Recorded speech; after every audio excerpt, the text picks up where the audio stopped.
บอกบอกว่าบรร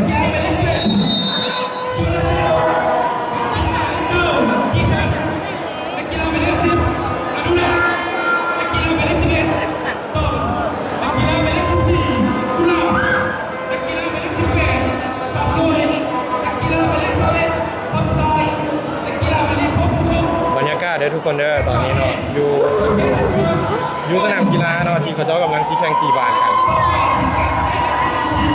อันนี้ทีมพอคารอเด้ออันนี้ทีมงานบอกมาตอนนี้คนเต็มเลยเนาะทุกคนเนาะไปเข้ามาแล้วกดแชร์ให้หน่อยเด้อตอนนี้คนหลายแหงเลยนี่อาจจะซาไปหนึ่งนะ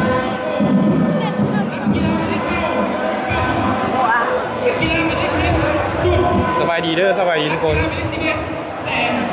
ไปเข้ามาแล้วฝากกดแชร์ให้แน่เนาะตอนนี้เขาเจ้ากำลังเริ่มชี้แข่งขันกันแล้วระหว่างทีมงานของเรา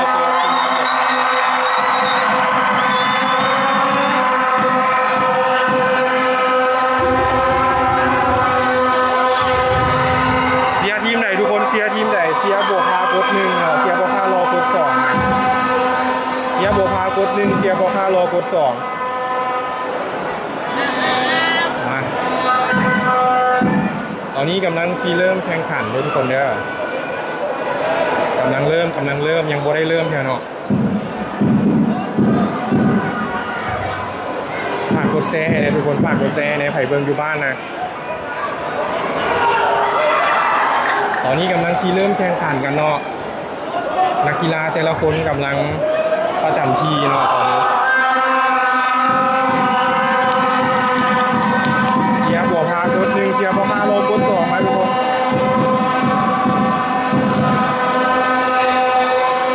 ตอนนี้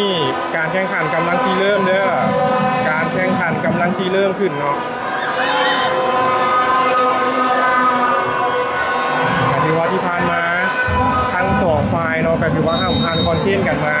หลายพอสมควรเนาะมือนี้เนาะมาเบิ่งลูกแรกเสิร์ฟมาแล้วเนาะมาเบิ่งกันว่าจะเป็น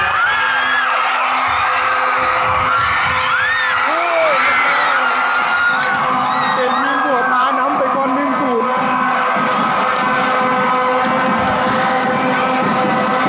ทีมบัวพานำไปก่อน 1-0 เนาะเชียร์บัวพากดหนึ่งเชียร์บัวพารอกดสองมา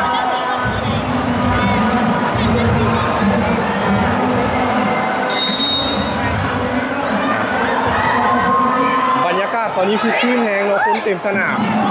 อันนี้ลูกที่สองมาออกนอกสนามมือบอลจังหวะนี้ยิงเสิร์ฟไปทางพอค่ารอทำไปได้แล้วตีมาลูกนี้มาไปได้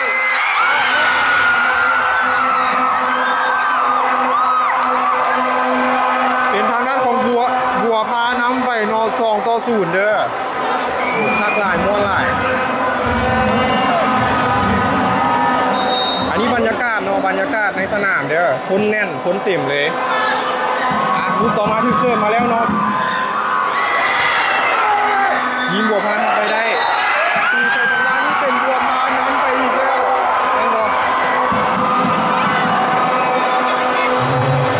เสียบัวพากดหนึ่งมาทุกคนเสียพอค่ารอกดสองเนาะบรรยากาศข้างสนามบอกเลยว่าเดือดคนแน่นคนเต็มเนาะใครที่โบมาเบิ่งอยู่บ้านก็ถือว่าโชคดีแล้วมาทุกคนมาเชียร์กันต่อมาลุ้นกันต่อ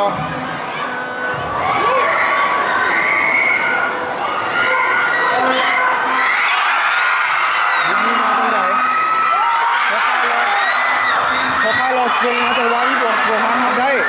คือโยนไปต่อเป็นทางด้านของโพค่ารอเนาะน้ำไป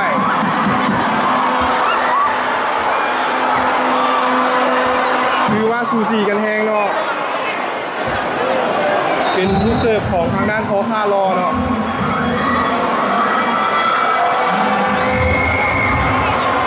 นี่เป็นกีซันเด้อกีซันอยู่ทางนี้เนาะกีซันน้องเดาสกอร์มาเบิ่งเนาะว่าจะจบที่สกอร์เท่าไหร่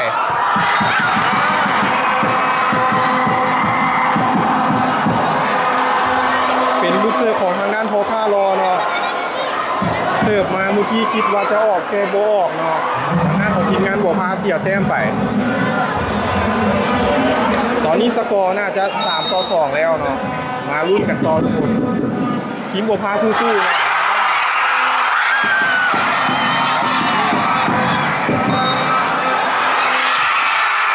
และเป็นทางด้านของบัวพารอเก็บแต้มไปอีกเนาะตอนนี้สกอร์น่าจะ4-2แล้วทางด้านของบัวพารอนำไปก่อน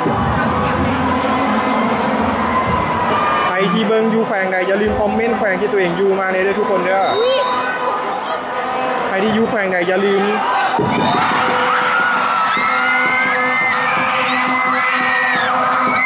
เป็นทางด้านของทีมงานบัวพาน้ำไปเนาะ3-4ถือว่าบรรยากาศกองเชียร์เขานี่บอกเลยว่าคนยังมาหลายเข้ามาเรื่อยๆเนาะตอนนี้ในจังหวะที่เป็นลูกเสิร์ฟของทางด้านทีมงานบัวพาเนาะเดี๋ยวมาเบิ่งลูกเสิร์ฟของทางด้านทีมงานบัวพาเสิร์ฟไปแล้วเนาะ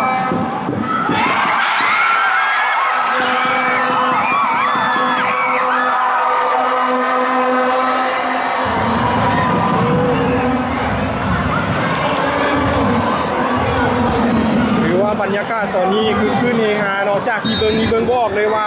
กองเชียร์ฝ่ายใดหลายคนเนาะเพราะว่าหลายทุกคนเลยมาที่สนามตอนนี้ทางด้านพอค่ารอทีมงานพอค่ารอส่งมาที่ทีมงานบัวพาทีมงานบัวพาว่าจังหวะนี่โอ้ยข้ามมาที่ทีมงานบัวพาเป็นทีมงานบัวพาที่เก็บแต้มไปได้เนาะ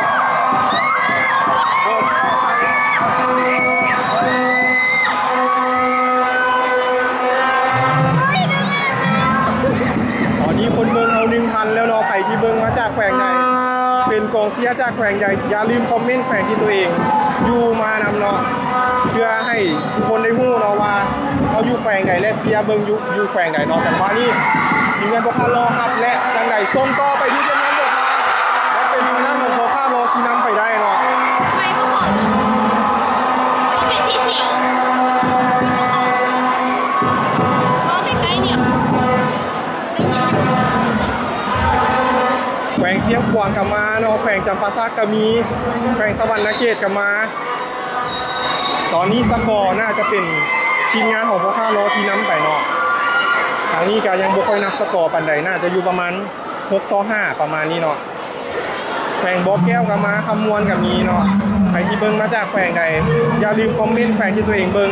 มาให้แน่เนาะจึงจะได้รู้ว่ากองเชียร์ของทีมงานใดอยู่แขวงใดเนาะทุกคนก็ใกล้ๆเนี่ยถึงได้ยินเลย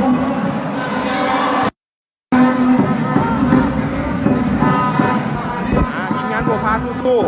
ๆแขวงบริคำไซเนาะกับมาจำปาซักก็มีตอนนี้เป็นลูกเสิร์ฟของทางด้านพอค่ารอเนาะทางด้านของพอค่ารอกับนักที่เสิร์ฟมาเดี๋ยวมาเบิ่งกันว่าลูกเสิร์ฟนี้จะเป็นลูกเสิร์ฟคิกเกมได้หรือบอเนาะ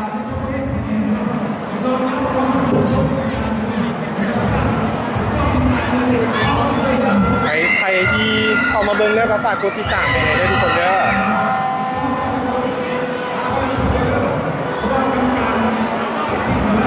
ตอนนี้กรรมการกำลังเคลียร์พื้นที่อยู่เนาะเนื่องจากว่าคนเข้ามาเบิ่งเป็นจำนวนหลายและลูกเสิร์ฟของทางด้านพอค่ารอเปิดมาจังหวะนี้เนาะทีมงานบัวพาเสิร์ฟไปเรียบร้อยบ่ถูกทำไปได้ด้วยปีซันแล้วส่งมาจังหวะที่ว่าจังไดขึ้นโต๊ะไปแล้วเป็น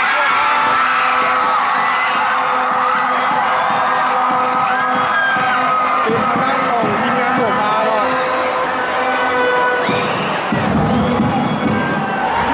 คะแนนไปเท่าไหร่แล้วน่าจะเสมอกันอยู่ประมาณ6-6เนาะจังหวะนี้คนจับป้ายกับบ่จับให้เห็นเนาะ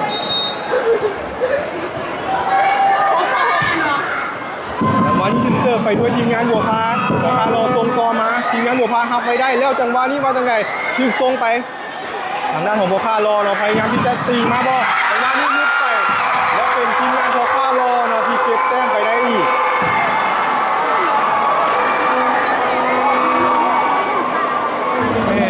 ถือว่าแต่ละทีมนี่โบได้มีทีมไหนนำคาดเนาะถือว่าสูสีกันเปลี่ยนกันครับเปลี่ยนกันลุกเนาะทุกคนเนาะ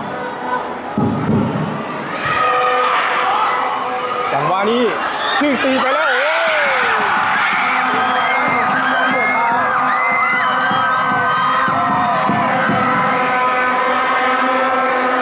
ถ้ามองมาทางข้าม ข้างสนามก็จะเห็นทีมงานของบัวพาแล้วก็ทีมงานของพวกข้ารออยู่แน่นเต็มเลยเนาะอันนี้จะเป็นลูกเสิร์ฟของทางด้านตูบีเด้อตูบีกำลังซีเสิร์ฟไปตูบีเสิร์ฟไปแล้วจังหวะนี้คือทับไว้ได้แล้วส่งต่อไปที่ทีมงานบัวพาทับไปได้ทีมงานบัวพาว่าจังไหนจังหวะนี้เป็นทางด้านของพวกข้ารอเนาะเป็นลูกตีกลับทีออกนอกสนามไป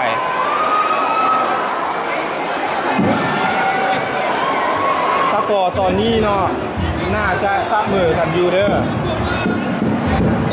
บ่มีคนจับป้ายสกอร์เนาะตอนนี้ไปกันต่อและเป็นทางด้านทีมงานบัวพาที่เสิร์ฟออกนอกสนามเป็นทางด้านพอคาเลอร์ที่เก็บแต้มไปได้อีกแล้วอยากเบิ่งตีกันเนาะงานนี้บ่ฮู้ว่าที่มีตีกันบ่แต่ว่าจบเกมบ่ฮู้เนาะว่าไผจะเดือดบ่ต้องท่าเบิ่งน้ำกันเนาะไผเสียทีมงานบัวพากด1เสียพอคาเลอร์กด2มาตอนนี้มีการพักเบรกกันเกิดขึ้นเนาะมีโมเมนต์หวานๆเนาะพีซันกับพอคารอเนาะพีซันกับไอ้บอยเนาะเขาจะกอดกันข้างสนามเพื่อให้กำลังใจกันเนาะนี่จะเป็นการพักเบรกเนาะตอนนี้ทีมงานบัวพากำลังปรึกษาหารือกันอยู่เด้อกำลังปรึกษาหารือกันอยู่กำลังดิวกันอยู่กำลังวางแผนกันใหม่เนาะคือต่างคนต่างโบย้อมกันเนาะตอนนี้สกอร์ถือว่าสูสีกันแพงสกอร์นี้ถือว่าสูสีกันหลายบอกเลยโบมีไผ่ย้อมไผ่อีหลีนองงานนี้บรรยากาศข้างสนามบอกเลยว่าโคตรเดือดอ้อมหน้าอ้อมหลังอ้อมข้างอ้อมทุก360องศาเลยเนาะบอกเลยว่ากองเชียร์มีตะคนหน้าหักเราทุกคนเนาะ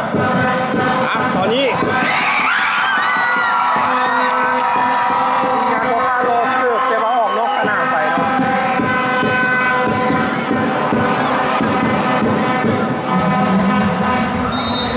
ทุกคนทีมงานบัวพาเสิร์ฟไปแล้วจังหวะนี้เป็นลูกเสิร์ฟที่สวยงามหลายโอ้ยเสิร์ฟทำหน้ากันเลยเสิร์ฟทำหน้ากันเลยเย็บหน้าแทนเลยคิดว่าที่เสิร์ฟไปตำหน้าไฟตรงข้ามแต่ว่าเสิร์ฟไปตำหน้ากันเองซ้ำ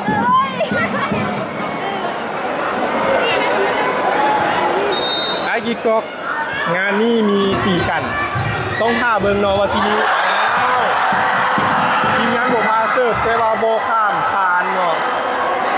ถือว่าเป็นทางด้านทีมงานโบคารอที่เก็บแต้มไปได้บอกเลยว่าสูสีกันแหงเด้อทุกคนเด้อเสียบัวพากด1เสียโบคารอกด2มาไปแล้วจังหวะนี้ทีมงานบัวพาจะส่งมอบไปหรือบ่ตีข้ามไปแล้วจังหวะนี้ทีมงานโบคารอว่าจังไหนทำไปได้แล้วบัวพาตีไปต่อ